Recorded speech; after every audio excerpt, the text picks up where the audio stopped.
તો અમને જે જાણવા મળ્યું, લોકો પાસેથી માહિતી મળી કે ભાઈ અહીંયા તો ડરનો માહોલ બહુ છે. આવું સાંભળ્યું છે તમે? ડરનો માહોલ બહુ છે.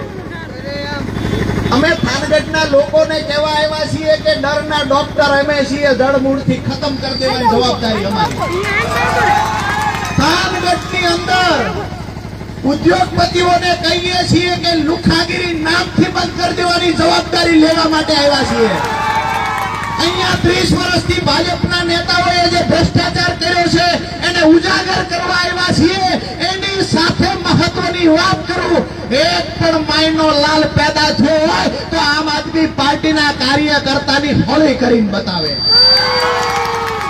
અહીંયા જેટલા પણ નેતા નેતુડિયું છે, આ તમામને વિનંતી કરીએ છીએ, અમે કોંગ્રેસ વાળા નથી, માફમાં રહેજો.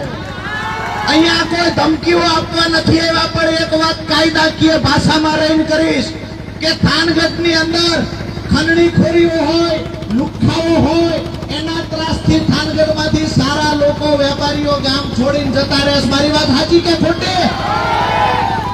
આ તમામ લોકોનું રક્ષણ પૂરું પાડવાની જવાબદારી આજે પીપળાવાળા ચોકમાંથી આમ આદમી પાર્ટી લઈ રહી છે. જે લોકો અહીંયા અમારી વાત સાંભળે છે, જે સોશિયલ મીડિયાના માધ્યમથી સાંભળે છે, એને પણ કહીએ છીએ